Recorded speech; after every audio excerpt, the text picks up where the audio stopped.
Hello good morning नमस्कार दोस्तों। आशा करता हूं आप लोग कुशल मंगल होंगे। तो 9 अगस्त की करंट अफेयर्स में आपका हार्दिक अभिनंदन है। तो आज के 10 मोस्ट इंपॉर्टेंट करंट अफेयर्स देखने से पहले हम ये देख लेते हैं कि 8 अगस्त को हमने क्या क्या पढ़ा था। रिवीजन इज मस्ट, ध्यान रखिएगा। तो ये 10 के 10 क्वेश्चन है जो हमने 8 अगस्त को पढ़ा था। उसके बाद हम आज का सेशन स्टार्ट करेंगे। फटाफट रिवाइज होगा इसका ज्यादा से ज्यादा 2 मिनट में। तो पहला प्रश्न था कल का, हाल ही में पर्यावरण मंत्रालय ने भारत के किन दो राज्यों में दो नए मयूर अभयारण्यों के निर्माण की घोषणा की है। तो ध्यान रखिए, इसका सही उत्तर था एक पहला कर्नाटका, दूसरा केरल। तो कर्नाटक और केरल में, ठीक है। तो मयूर अभयारण्य क्या होता है? पिकॉक सेंचुरीज, ठीक है, पिकॉक सेंचुरीज। अगला था प्रश्न, हाल ही में किस वैधानिक निकाय ने महिलाओं के खिलाफ साइबर अपराधों से निपटने के लिए डिजिटल शक्ति केंद्र का उद्घाटन किया है? इसका सही उत्तर है ministry of women and child. ये आपको ध्यान रखना। साइबर अपराध मतलब साइबर क्राइम्स जो होते हैं ना महिलाओं के खिलाफ, उससे निपटने के लिए, ठीक है। अगला प्रश्न था, पांचवी आसियान भारत व्यापार समझौता मतलब आसियान और इंडिया ट्रेड एग्रीमेंट संयुक्त समिति की बैठक कहां आयोजित की गई? तो इंडोनेशिया में की गई थी। और आपको यह भी पता होना चाहिए कि आसियान का जो हेड क्वार्टर है वो कहां पर है? इंडोनेशिया में ही है। ध्यान रखें कहां पे? जकार्ता, ठीक है। ये आपको ध्यान रखना है। अगला प्रश्न था, हाल ही में कोल इंडिया लिमिटेड और गेल इंडिया लिमिटेड ने किस राज्य में कोयला से सिंथेटिक प्राकृतिक गैस एसएनजी, ठीक है, इसका ध्यान रखिएगा, संयंत्र स्थापित करने के लिए एक संयुक्त उद्यम पर हस्ताक्षर किए हैं? अगेन वही पूछा है कि भैया किस पे एग्रीमेंट पे साइन किए गए। तो ध्यान रखिएगा वेस्ट बंगाल के साथ अभी ये साइन हुआ है। यहाँ की सीएम कौन है? ममता बनर्जी। कैपिटल यहाँ की क्या है? कोलकाता। ये आपको ध्यान रखना है। अगला प्रश्न था पांचवा, कि सरकारी आंकड़ों के अनुसार एक दशक में भारत की अक्षय ऊर्जा क्षमता कितनी वृद्धि हुई है? अभी रिसेंटली गवर्नमेंट डेटा पब्लिश हुआ था जिसके अंदर ये बताया गया कि 165%, ठीक है, वो 165% वृद्धि हुई है हमारी अक्षय ऊर्जा। अक्षय ऊर्जा क्या होता है? आपकी रिन्यूएबल एनर्जी। क्या होता है? Renewable energy. ये आपको ध्यान रखना है, ठीक है। वहीं अगला प्रश्न था, बांग्लादेश की अंतरिम सरकार प्रमुख रूप में किसे नियुक्त किया गया? आपको पता है हाल ही में यहाँ पे तख्ता पलट हो गया था, ठीक है। तो गवर्नमेंट को कैसे मिलिट्री कू के जरिए, मिलिट्री कू क्या होता है? COUP, स्पेलिंग ये होती है, बोलते कू हैं। तो इसके जरिए आपको पता बांग्लादेश की सरकार को जो जनता द्वारा चुनी गई थी उखाड़ फेंक दिया गया। तो वहां की शेख हसीना को वहां का देश छोड़ के भगना पड़ा। तो इसमें हाल ही में जो आंतरिक सरकार का मुखिया बनाया गया है वो मोहम्मद यूनुस को बनाया गया है, जिनको 2005 में ना इनको नोबेल प्राइज भी दिया गया था। ध्यान रखिएगा, ये आपको ध्यान रखना, ठीक है, नोबेल प्राइज। अगला प्रश्न था, किस संस्थान ने सुराज फ्रेमवर्क कार्यक्रम शुरू किया? तो ध्यान रखिए quality council of India, QCI, ठीक है। अगला प्रश्न था, किस देश में भारत ने अपना पहला ज्योग्राफिकल इंडिकेशन अंजीर का रस अभी हाल ही में, ठीक है, इसको निर्यात किया है? तो पोलैंड। आप मुझे पोलैंड की कैपिटल क्या है कमेंट बॉक्स में बताइए। दोज हु आर वेरी रिलैक्टेंट ना, वो लोग बताएंगे इसका आंसर। जब तक आपके अंदर एंथुजियाज्म नहीं होगा ना तो आप आंसर नहीं कर पाओगे। Reluctancy is always lead to losing. ध्यान रखिएगा। किस देश ने भारत के लिए मैत्री अनुसंधान और सांस्कृतिक भागीदारी अनुदान शुरू किया है? तो मैत्री अनुसंधान और कल्चरल जो आपका एग्रीमेंट है उसको अभी हाल ही में ऑस्ट्रेलिया ने साइन किया है इंडिया के साथ। ये ध्यान रखिएगा। इसकी कैपिटल है, आप बता ही सकते हैं, कैनबरा, ठीक है। Canberra is a capital of Australia, very planned city. इसके ऊपर बहुत सारे शोध भी हुए हैं। अगला प्रश्न था और अंतिम प्रश्न, कि असम राइफल्स के महानिदेशक के रूप में किसे नियुक्त किया गया? तो हाल ही में विकास लखेरा को इस पद पे नियुक्त किया गया है। आइए 9 तारीख की करंट अफेयर्स को स्टार्ट करते हैं। तो 9 तारीख की पहला प्रश्न है, हाल ही में भारतीय रिजर्व बैंक RBI ने कर भुगतान के लिए UPI सीमा को 1 लाख रुपए से बढ़ाकर प्रति लेन देन कितना कर दिया है? तो ध्यान रखिएगा, प्रतिदिन ना, जैसे पहले UPI से जो आप ट्रांजैक्शन करते थे ना उसकी लिमिट थी 1 लाख, 1 लाख के ऊपर आप नहीं भेज सकते थे। लेकिन अब ये बढ़ाकर कितनी कर देगी? प्रश्न में यही पूछा गया सीधा सीधा। तो ऑप्शन है A 2 lakh, B 3 lakh, C 5 lakh या D 4 लाख। इसका सही उत्तर है C, 5 लाख तक आप UPI से पेमेंट कर सकते हैं। देखिए इसका सीधा सीधा भारत का लक्ष्य क्या है देश का, कि कैसे डिजिटल मोड ऑफ पेमेंट लोगों को ले आना। जैसे लोग कुछ व्हाट्सएप से भेजते हैं पैसा, हाँ व्हाट्सएप पे भी है, गूगल पे से, कुछ फोन पे से, कुछ पेटीएम से, ठीक है, इन सब से भेजते हैं। तो तरह तरह के मोड यूज करके लोग, ताकि ऑनलाइन ट्रांजेक्शन जितना हो सके करें और कैश ट्रांजेक्शन ना करें। ये आपको ध्यान रखना है, ठीक है।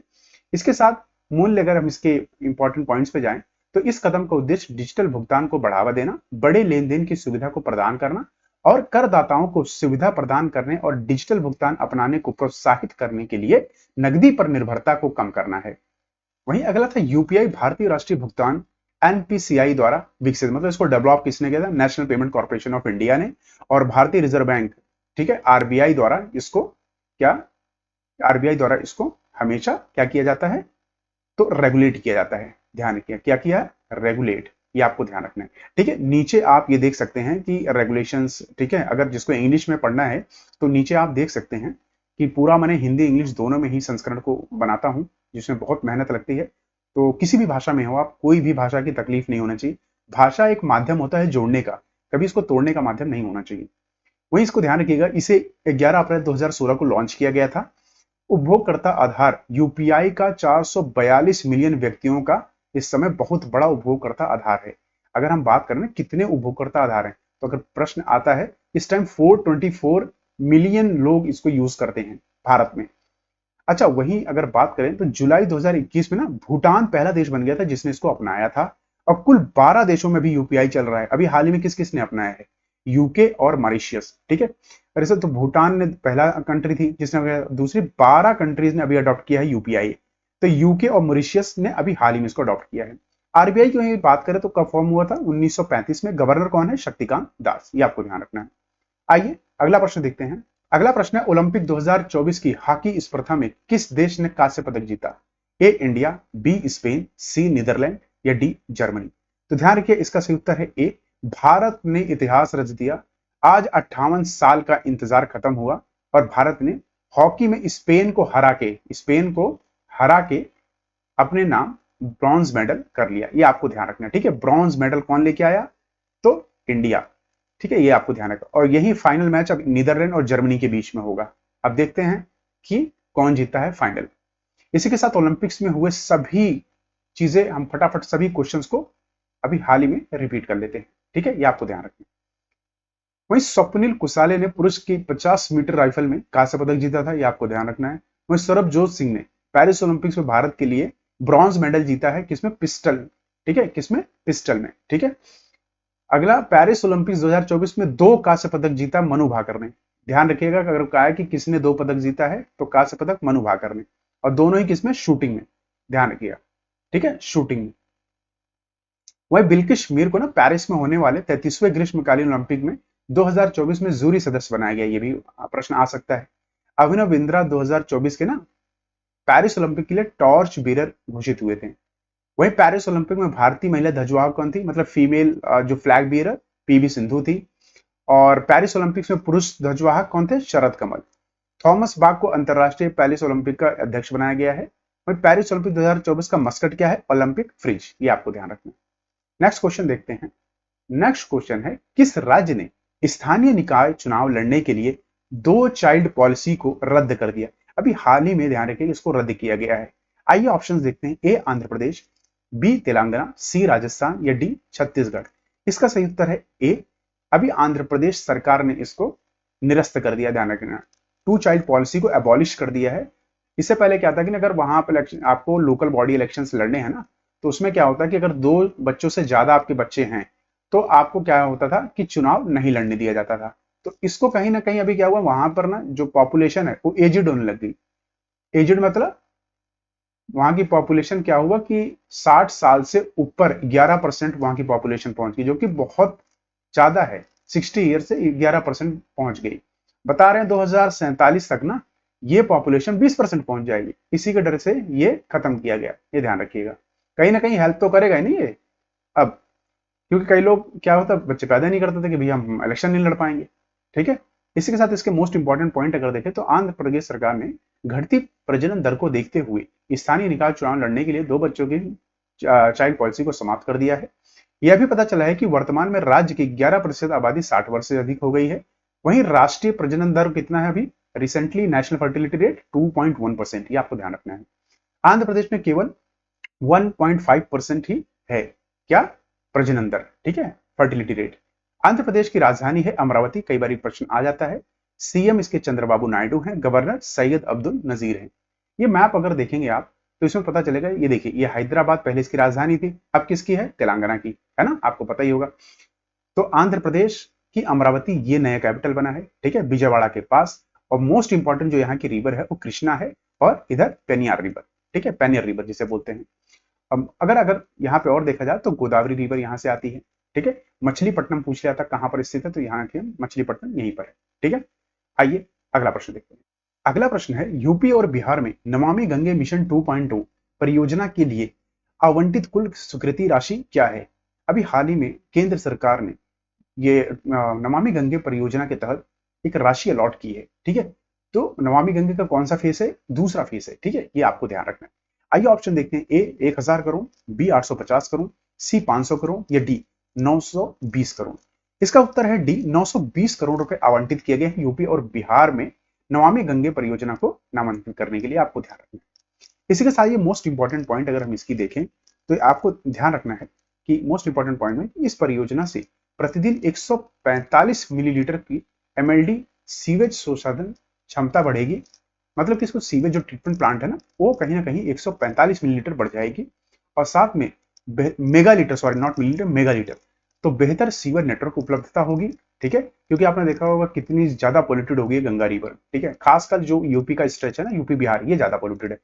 वही नमामि गंगे कार्यक्रम एक एकीकृत संरक्षण मिशन है गंगा का, जिसे जून 2014 में केंद्र सरकार द्वारा फ्लैगशिप कार्यक्रम के रूप में स्टार्ट किया गया था। अच्छा, फ्लैगशिप क्या होता है? जिसके अंदर एक ही प्रोग्राम के अंदर ना बहुत सारे प्रोग्राम होते हैं, उसे फ्लैगशिप कहते हैं, ठीक है। जिसका उद्देश्य राष्ट्रीय गंगा नदी के प्रदूषण को कम करना, देखो एक हो गया, दूसरा इसका संरक्षण करना, दो हो गया, तीसरा कायाकल्प करना, ठीक है, उद्देश्यों को पूरा करना है। यह जल संसाधन, नदी विकास और गंगा कायाकल्प विभाग के जल शक्ति मंत्रालय के तहत संचालित किया जाता है। यह कार्यक्रम राष्ट्रीय स्वच्छ गंगा मिशन द्वारा लागू किया जाता है। अगर पूछा जाएगा लागू कौन करता आता है, तो राष्ट्रीय स्वच्छ गंगा मिशन द्वारा, और किसके संचालित कौन करता है? तो जल शक्ति मंत्रालय द्वारा। ये आपको ध्यान रखना है। नेक्स्ट क्वेश्चन है, अच्छा गंगा का एक बार मैप जरूर देख लीजिएगा। ये देखिए, यहां से गंगा कैसे हिमालय की गोद से निकलती हुई पूरा यूपी की पूरे शरीर को लपेटते हुए, ठीक है, यूपी बिहार और वेस्ट बंगाल के शरीर को छूते हुए, स्पर्श करते हुए कैसे बे ऑफ बंगाल में गिरती है, ये आपको ध्यान रखना। कई बार पूछ लिया आता है कि इसका ओरिजिन कहाँ है, सोर्स ऑफ ओरिजिन, यहाँ से गौमुख से निकलती है, ठीक है। तो इसके एक बार ट्रिब्यूटरीज देख लिया, जैसे शारदा, घाघर, राप्ती, गंडक, ठीक है, गोमती, और यहाँ पर क्या यमुना, कई बार पूछ लिया था, ठीक है। चंबल, सिंध, बेतवा, केन, हम लोग कहते हैं ना, ये यमुना की रवि है। इसकी कौन कौन सी है अगर कहें तो? राइट बैंक ट्रिब्यूटरी, एक तो आपकी सोन हो गई, एक आपकी ये देखिए केन हो गई, एक यमुना हो गई, ठीक है।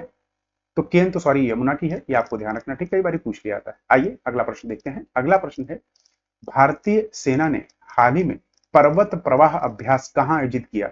ए बाखोल, बी लद्दाख, सी सयाचिन ग्लेशियर या डी कश्मीर। इसका सही उत्तर है बी, लद्दाख में हाल ही में इसको किया गया, यह ध्यान रखिएगा। इसके साथ साथ अगर हम घरेलू अभ्यास की बात करें तो घरेलू अभ्यास की सूची देखिए, गांडीव विजय सेना द्वारा प्रतिवर्ष किया जाता है, वहीं पश्चिमी लहर नौसेना द्वारा, वायु शक्ति वायुसेना द्वारा और विजय प्रहार सेना द्वारा। इसके साथ साथ मोस्ट इंपॉर्टेंट यहाँ का मैप है, एक बार जरूर इसको देखेंगे, हम अच्छे से स्टडी करते हैं इसके मैप की, क्योंकि प्रश्न यहाँ से कई बार बहुत सारे पूछ ले आते हैं। जैसे आपने सुना होगा कई बार आजाद कश्मीर, क्या कहते हैं ना, आजाद कश्मीर में ही आजाद कश्मीर, जिसे पीओके कहते हैं ना, पाक ऑक्यूपाइड कश्मीर, आपको पता ही होगा ना, ये अपने आप को आजाद कश्मीर कहते हैं। तो प्रश्न आता है मुजफ्फराबाद, ये सब में कई बार ये आता है कि आजाद कश्मीर किसके बगल में लोकेटेड है? तो ऑप्शन दे दिया जाता है आपको, लद्दाख, जम्मू कश्मीर। तो ये वाला जो पार्ट है ना, राजौरी वाला, इसे पूंछ डिस्ट्रिक्ट पूछा ना, पूंछ डिस्ट्रिक्ट के बगल में, ठीक है, कुपवाड़ा, ये सब आपने देखा होगा न्यूज में, खासकर बारामूला को, यहां पर आतंकवादी घटनाएं ज्यादा होती है ना, आपने देखा होगा। जो कारगिल है, विश्व युद्ध हुआ, या आपको पता है ना, विश्व युद्ध हुआ, सॉरी पाकिस्तान के साथ कारगिल वार हुआ था, जिसकी वजह से हम सेना का दिवस मनाते हैं ना, विजय कारगिल दिवस, ठीक है। तो ये देखिए कारगिल ये है हमारा जम्मू में, ठीक है, पूछा जाता है कारगिल कहां पर लोकेट है, तो ध्यान रखिए जम्मू, ठीक है। ये हमारा लेह है और यही ये है लद्दाख, ठीक है। इसके साथ साथ फिर आता है कि अक्साई चीन। अक्साई चीन को ना, जब चाइना के साथ हमारा युद्ध हुआ था 1962 में, 1962 में जब वार हुआ था ना चाइना के साथ, इन्होंने से आपको पॉइंट कर लिया था। और इसी के साथ ये वाला जो लाइन देख रहे हैं, इसे LAC कहते हैं, लाइन ऑफ एक्चुअल कंट्रोल। अच्छा, LAC और LOC ये दोनों ध्यान रखिएगा अलग अलग है। LOC आपका इस तरफ आता है और LOC आपका यहां आता है, ठीक है। तो LO जब बोलेंगे तो इस पार्ट आ जाना, A बोलेंगे तो यहां, ठीक है ना, ये आपको ध्यान रखना है। इसका सियाचिन ग्लेशियर पूछ लेते हैं। तो ध्यान रखिए सियाचिन ग्लेशियर, ये देखो ये जो है ना कि गिलगिट बाल्टिस्तान वाला एरिया, ये वाला, और दूसरी यहाँ और ये आपका अक्साई चीन, इसी के बीच में ये है सियाचिन ग्लेशियर। सियाचिन ग्लेशियर किसके पास है? इंडिया, ये आपको ध्यान रखना है, ठीक है। और ये आपका सक्शम वैली, ये भी प्रश्न आता है कई बार, ठीक है। Illegally ceded by Pakistan, Pakistan ने क्या किया, भारत के साथ इससे ना लड़ाई थी इसको लेके कि सक्शम वैली किसके पास। इसने क्या किया, बड़ी चालाकी से बोल दिया कि चाइना को, भैया तुम आ जाओ, ये ले लो, तुम इसमें सड़क उड़क जो मर्जी बना लो। अब क्या हम इनसे लड़े इनसे लड़े? तो सबसे अच्छा कोई लड़ने की चीज हो ना, जमीन, उसको किसी को बेच दो। तो वही इन्होंने किया बड़ी चालाकी से। आइए अगला प्रश्न देखते हैं। अगला प्रश्न है, ओलंपिक से कुश्ती फाइनल में प्रवेश करने वाली पहली भारतीय महिला पहलवान कौन बनी?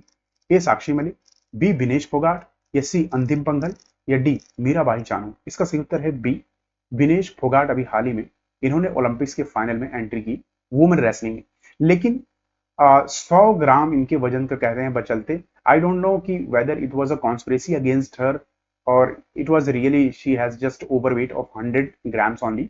लेकिन ऐसा करना कतई मुझे लगता है कि बिल्कुल सही नहीं था। इनको डिस्क्वालीफाई कर दिया जाता है और इनको निराशा के साथ बिना किसी पदक के घर वापस आना पड़ रहा है। इसके साथ आइए, अभी हाल ही में ओलंपिक्स में जो भी हुआ उन सबको हमने पहले रिवाइज कर ही चुके थे, यहाँ रिवाइज नहीं करेंगे, तो आपको ध्यान रखना है, मैं इसीलिए इस प्रश्न को यहाँ डाला है, ठीक है। इंपॉर्टेंट प्रश्न है, ध्यान रखिएगा। तो भावनाएं जुड़ी हुई इस प्रश्न से, ये आपको ध्यान रखना। ये है विनेश फोगाट, ठीक है, हरियाणा की प्लेयर है, ये आपको ध्यान रखना, ठीक है। इंडिया को रिप्रेजेंट कर रही है ओलंपिक्स में। अगला प्रश्न है, किस भारतीय राष्ट्रीय पनडुब्बी ने जर्मन नौसेना के साथ आयोजित समुद्री साझेदारी अभ्यास में भाग लिया? ए आईएनएस तबर, बी आईएनएस विक्रांत, सी आईएनएस संध्यक, या डी आईएनएस विक्रमादित्य। इसका सही उत्तर है ए आईएनएस तबर, ये आपको ध्यान रखना। इसके साथ आइए, मोस्ट इंपॉर्टेंट जो भी एक्सरसाइज हुई है ना भी, उनको हम फटाफट रिवाइज कर लेते हैं। जैसे डेजर्ट साइक्लोन इंडिया यूएई के बीच में होता है, इस साल राजस्थान में हुआ था। अयुथामा एक्सरसाइज इंडिया और थाईलैंड के बीच में होती है। साइक्लोन एक्सरसाइज इंडिया और इजिप्ट के बीच में होती है। खंजर एक्सरसाइज इंडिया और किर्गिस्तान के बीच में इस साल एचपी के बाखोल में हुआ था। स्ट्रीट फास्ट डिफेंडर 2024 नाटो के साथ होता है, ठीक है, मतलब नाटो इसे ऑर्गेनाइज करवाता है कई देशों के लिए। अब नाटो में कौन से देश इसमें आएंगे? जो नाटो के जो नाटो जिन्होंने नॉर्थ अटलांटिक ट्रीटी ऑर्गेनाइजेशन को ज्वाइन कर रखा, वही देश इसमें पार्टिसिपेट करते हैं, ध्यान रखिए। कितने देश हैं नाटो में, ये आप मुझे कमेंट बॉक्स में बताइए। अच्छा, डेजर्ट नाइट एक्सरसाइज इंडिया और फ्रांस यूएई 3 देश के बीच में होता है, अरेबियन सी में इस बार हुआ था। वायु शक्ति इंडियन एयरफोर्स हर साल आयोजक करती है, पोखरण राजस्थान में हुआ था। गगन शक्ति एक्सरसाइज इंडियन एयरफोर्स ऑर्गेनाइज करवाती है। गरुण फ्रांस के साथ इंडिया करता है। वज्र प्रहार और युद्ध अभ्यास यूएस और इंडिया, ये ध्यान रखिएगा। सदा तनसीक अभ्यास इंडिया और सऊदी अरबिया के बीच में राजस्थान में हुआ था। मिलान एक्सरसाइज इंडिया और नवल फोर्सेस विशाखापट्टनम में हुआ था। कटलस एक्सप्रेस एक्सरसाइज आईएनएस तीर ने पार्टिसिपेट किया था, 16 कंट्रीज इसमें पार्टिसिपेट करती हैं, पोर्ट विक्टोरिया सिचिलीज में हुआ। लेमिटे एक्सरसाइज इंडिया और सिचिलीज के बीच में होती है, सिचिलीज में हुआ था। दोस्ती एक्सरसाइज इंडिया और मालदीव श्रीलंका 3 देशों के बीच में होती है, मालदीव में इस साल हुआ था। समुद्र लक्ष्मण एक्सरसाइज इंडिया और मलेशिया के बीच में होता है, विशाखापट्टनम में हुआ था। सी डिफेंडर एक्सरसाइज इंडिया और यूएसए के बीच में होता है, पोर्ट ब्लेयर में हुआ था। टाइगर ट्रंप एक्सरसाइज यूएसए और इंडिया के बीच में होता है, ईस्ट कोस्ट ऑफ इंडिया के बीच में इंडिया पे हुआ था। धर्मा गार्जियन भारत और जापान के बीच में होता है, राजस्थान में हुआ था। दस्तलिक एक्सरसाइज भारत और उज्बेकिस्तान में होता है, उज्बेकिस्तान के बीच में होता है, उज्बेकिस्तान में हुआ था। सागर कवच सेकंड एडिशन सभी समुद्री सुरक्षा एजेंसियां भाग लेती हैं, लक्षद्वीप में हुआ था। वहीं काइजंग सहयोग इंडिया और जापान के बीच में होता है, चेन्नई में तमिलनाडु में होता है इस साल। नेक्स्ट क्वेश्चन देखते हैं। नेक्स्ट क्वेश्चन है, हाल ही में एसबीआई के अध्यक्ष के रूप में किसे नियुक्त किया गया है? Very important question. A Satyendra Singh, या बी दिनेश कुमार खारा, या सी एस शेट्टी, या डी निरंजन मुकुंदन। तो ध्यान रखिए इसका सही उत्तर है C S Shetty. C S Shetty अभी रिप्लेस करेंगे किसको? दिनेश कुमार खारा को, ये आपको ध्यान रखना है, ठीक है, दिनेश कुमार खारा को। आइए इसी के साथ मोस्ट इंपॉर्टेंट अभी हाल ही फिलहाल में जितनी भी नियुक्तियां उन सबको हम रिवाइज कर लेते हैं। जैसे जॉर्जेस एलहेरी के एचएसबीसी का नया सीईओ बनाया गया है। उर्सुला वान डेर को 2024 अवधि के लिए यूरोपीय आयोग के अध्यक्ष बनाया गया है। वीनम मोहन क्वात्रा को अमेरिका में भारत का राजदूत बनाया गया है। महारेरा के अध्यक्ष किसे बनाया गया है? मनोज सैनिक को। सरकार ने रॉबर्ट जे रवि को बीएसएनएल का सीएमडी नियुक्त किया गया है। कोटेश्वर सिंह और आर महादेवन को सुप्रीम कोर्ट के न्यायाधीश के रूप में नियुक्त किया गया है। सुमंत सिन्हा को सीईओ क्लाइमेट लीडर्स का अध्यक्ष चुना गया है। सुमन कुमारी को बीएसएफ की पहली महिला स्नाइपर नियुक्त किया गया है।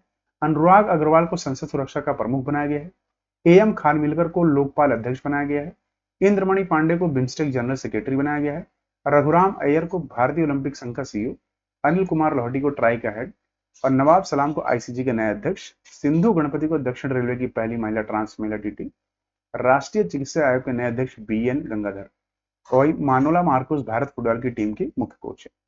सो नेक्स्ट प्रश्न, अगला प्रश्न है काबा महिला वॉलीबॉल नेशंस लीग खिताब किसने जीता? ए नेपाल, बी इंडिया, सी ईरान या डी अफगानिस्तान? इसका सही उत्तर है बी, भारत ने अभी यह खिताब अपने नाम किया है। वहीं भारत ने काठमांडू के दशरथ स्टेडियम में फाइनल के मैच में मेजबानी नेपाल को 3-2 से हराकर काबा महिला वॉलीबॉल नेशंस लीग खिताब अपने नाम किया। तो कहां आयोजन हुआ था इसका? नेपाल के काठमांडू में, ध्यान रखिएगा। ठीक है, काठमांडू क्या है? कैपिटल है नेपाल की। ठीक, आइए इसके साथ अगला प्रश्न देखते हैं कि किस अंतरिक्ष एजेंसी ने G60 नक्षत्र उपग्रह लॉन्च किया है? ए यूरोपियन स्पेस एजेंसी, या बी जापान स्पेस एजेंसी, या सी चाइना नेशनल स्पेस एडमिनिस्ट्रेशन, या D national aeronautic space administration? तो नासा इसका सही उत्तर है सी, चाइना नेशनल स्पेस एडमिनिस्ट्रेशन ने हाल ही में G60 नक्षत्र उपग्रह लॉन्च किया है, आपको ध्यान रखना है। ठीक है, इसका मेन उद्देश्य यही है, जो स्टारलिंक है ना एलोन मस्क का, उसको कहीं ना कहीं कंपीट करना है।